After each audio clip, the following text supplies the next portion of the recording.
She handed him the termination letter in front of the entire office, not in a conference room, not in a quiet hallway. Right there in the middle of the open floor where 43 people sat at their desks pretending not to watch.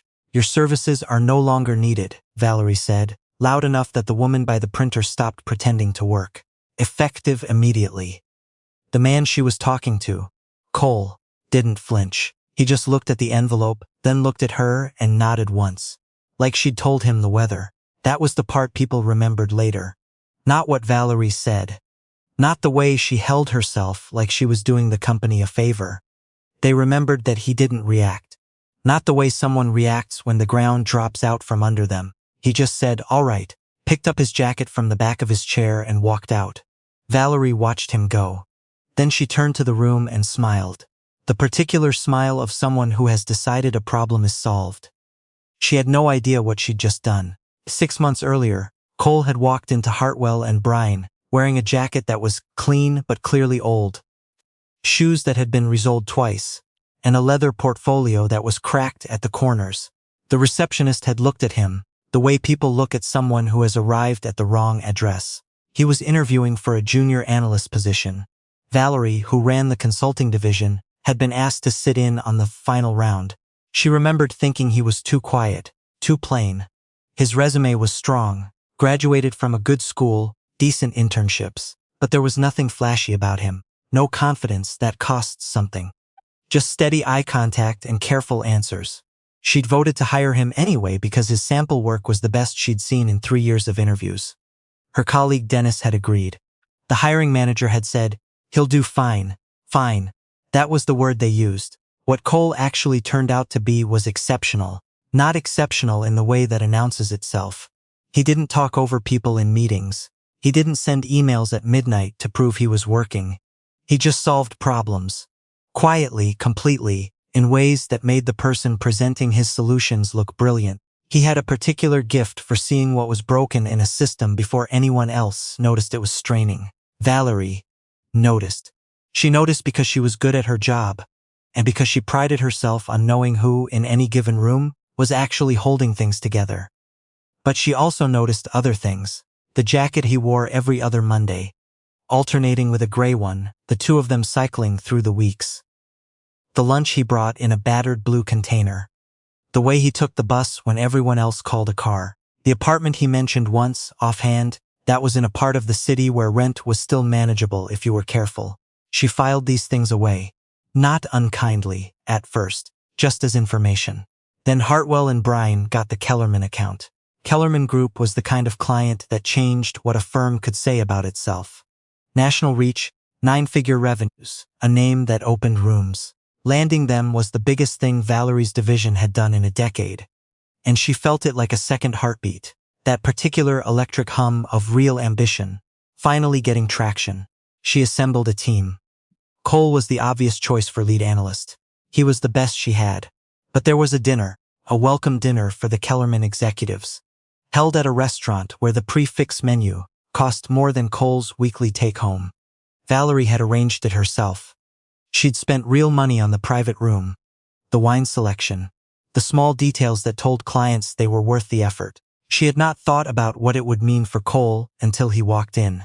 He was wearing the jacket, the Monday one. He'd pressed it, she could see that. But under the lights of a room that had been specifically designed to make wealth look inevitable, he looked out of place. Her colleague Sandra noticed. Sandra's eyes went to Cole and then to Valerie with a very small, very clear question in them. Valerie felt something harden in her chest. She didn't say anything that night. She smiled and hosted and performed the dinner expertly. Cole was, as always, precise and insightful when the conversation turned to the work itself. One of the Kellerman VPs, a woman named Gail, who had been in the industry for 30 years, spoke directly to him for 20 minutes about a structural problem in their supply chain. He'd identified the issue from the preliminary documents and laid out 3 possible approaches with such clarity that Gail had stopped eating to listen. Later in the car, Sandra had said, "He's really something, isn't he?" Valerie had said, "He doesn't present well." Sandra had looked out the window. "I thought he presented fine." "That's not what I mean." The silence in the car had lasted the rest of the ride. The campaign to move Cole off the Kellerman account was gradual. Valerie would not have called it that. She told herself it was practical. Clients at this level had expectations. The team needed to project a certain image. It wasn't about the work, she was clear about that in her own mind where the justifications lived. She put him on internal projects. Good ones, she told herself, important ones. She gave his Kellerman tasks to a younger analyst named Preston, who wore well-cut suits and had the habit of saying absolutely to everything a client said. Whether or not it was correct, Cole adapted without complaint. He kept doing excellent work. He trained Preston, actually, sat with him for 2 hours one afternoon going through the supply chain analysis he'd started, explaining the logic, answering questions with patience that Valerie, watching from her office doorway, found slightly unnerving. Who does that? Who hands off their work that carefully to the person who replaced them, without being asked, without any apparent bitterness? She told herself it meant he didn't care, that he was passive, that this confirmed her instinct that he lacked the drive for client-facing work. She was building a story. She knew that somewhere underneath, but she was good at building stories. That was in many ways her actual job. The end came because of a presentation. There was a quarterly review, an internal one, for the division heads. Cole had been preparing an analysis of operational inefficiencies across 4 of their mid-size accounts. Valerie had asked for a 10-minute slot in the meeting. Standard stuff. But Cole had found something significant. Not just the operational inefficiencies, those were routine. He'd found a pattern across 3 of the accounts that pointed to a systemic billing error on Hartwell and Brine's side. Money that had been charged incorrectly. Not intentionally, but incorrectly, for the better part of 14 months. The total, when he'd run the numbers twice to be sure, was close to $400,000. He'd flagged it in the draft he sent Valerie the night before the meeting. She read it at 11 p.m., sitting at her kitchen island with a glass of wine. She read it twice. Then she put her phone face down on the counter and sat there for a while. There were 2 ways to handle this. One was to bring it to the partners and fix it. A hard conversation, a difficult process. Probably some client negotiations that would be uncomfortable and expensive. The other was to quietly adjust the accounts going forward and say nothing about the discrepancy.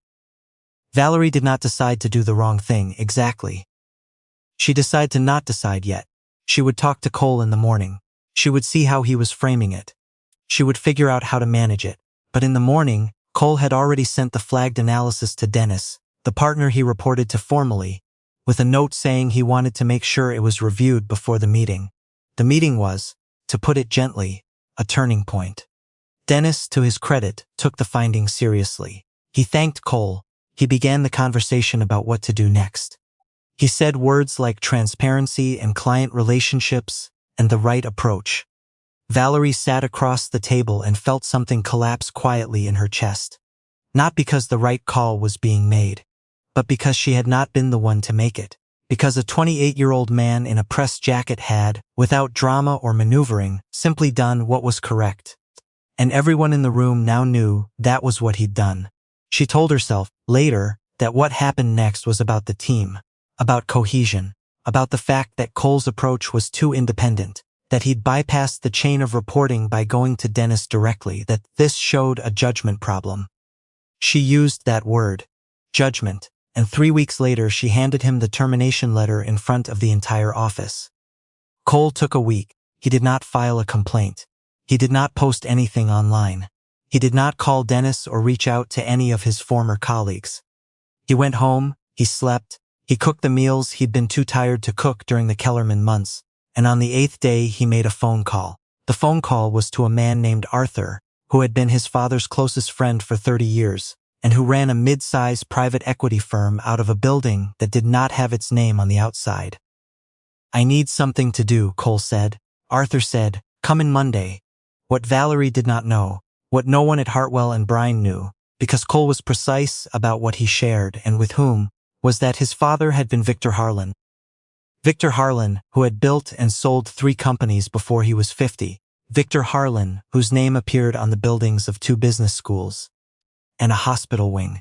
Victor Harlan, who had died 14 months ago and left behind, among other things, a trust of considerable size, and a son who had spent the last 5 years deliberately building a career on his own terms, with his own name, his mother's name, and no help from anything his father had made. Cole had not wanted the inheritance to be the reason people took him seriously, so it wasn't, or it hadn't been, until now. When he walked into Arthur's firm on Monday, he didn't walk in as someone's employee. Valerie found out the way most people find out things they should have known sooner, through a chain of small revelations that each felt individually impossible. It started with Sandra. Sandra sent her a link 6 weeks after Cole's termination. No message, just the link. It was a Business Journal article about the formation of a new private equity vehicle, a fund focused on operational consulting, of all things. The lead partner was listed as Cole Harlan. Valerie read the name twice. Then she opened another tab and typed it in. The results were not immediate. Cole had been careful over the years to keep his profile minimal, but his father's name was everywhere, and once she found that thread and followed it, everything unraveled at once. Victor Harlan, the estate, the trust, the son who had gone to work at a mid-size firm under his mother's last name and never told anyone why. She sat at her desk for a long time. Then Dennis appeared in her doorway. "Did you know?" he asked.